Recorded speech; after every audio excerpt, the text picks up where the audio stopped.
Joining me now, research professor of theology, senior fellow with the Family Research Council, and author of the book Christianity and Wokeness: How the Social Justice Movement is Hijacking the Gospel and the Way to Stop It. Dr. Owen Strachan, Ph.D. Thank you so much for joining us today. It's a pleasure to have you.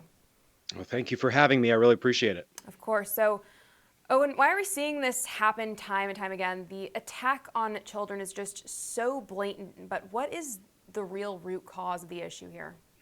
The real root cause of this issue is that the left, unfortunately, has an anti-God gender ideology that it brings to everything. And so we're not dealing with an approach to children that sees children as made in the image of God and is needing moral uplift from God and truth about all of life. That's not really what education is about anymore. What education in too many public schools has become is gender indoctrination and woke pedagogy. And so what that is causing is all sorts of confusion in our society, and it's confusing children, and it's making hash of the Judeo-Christian heritage of this nation. Yeah, absolutely. It's very apparent that is indeed the case. Why the blatant attack on Christianity? What do you think the ultimate goal here is of the people instituting these policies and agendas? It's hard to know who, for example, has neo-paganism, new paganism in mind directly, but what we are seeing all around us is that people do not have a sound understanding of the human person, of manhood and womanhood. They do not have a sound understanding of authority and obedience to authority structures in society. And this goes all the way to the top.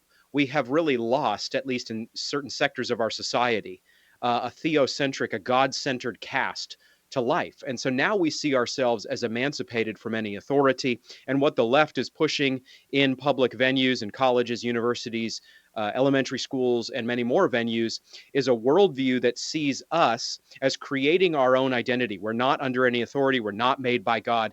We just look into ourselves, determine what our strongest passions and desires are, and order our identity around those. And what our society does in response, what it's supposed to do, is simply affirm us and baptize our preferences and order itself around us. We don't conform to society. Society conforms to us. And this is having disastrous effects everywhere around us. Yeah, it absolutely is. Now, your book, Christianity and Wokeness, sort of gets into all of this, but tell us more about how this social justice movement we're seeing just forced down everyone's throats is negatively impacting society, apart from the obvious, and what the long-term effects of this are.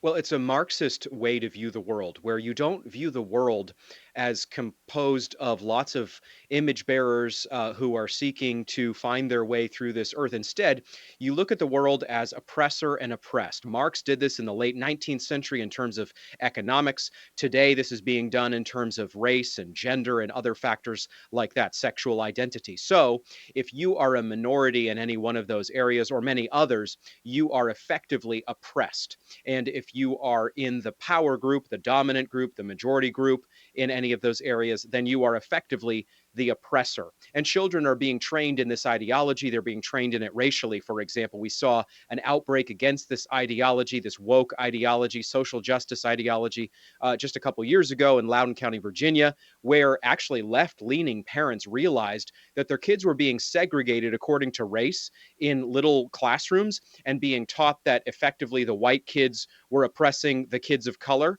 And parents realized how demonic and terrible this ideology was, and they rebelled against it. And what we need to have happen in America is for people to wake up and realize that it is fundamentally not a sound approach to term anyone who's part of a majority group an oppressor and anyone who's part of a minority group an oppressed person. Unfortunately, that's the way our society seems to be structured these days.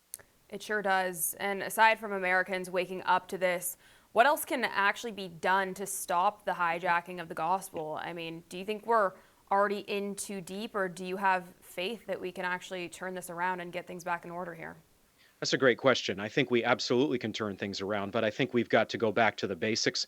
I think we've got to go to the Word of God.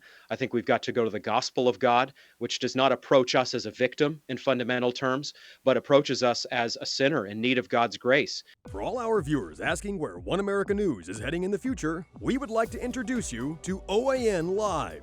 OAN Live is the best way to stay up to date on all of the hard-hitting, straight-shooting, national and international headlines. And the best part is, OAN Live is only $4.99 per month. All the credible, honest, unbiased reporting One America News offers at a fraction of the cost of cable. Just go to OANN.com to easily sign up for OAN Live and stay informed.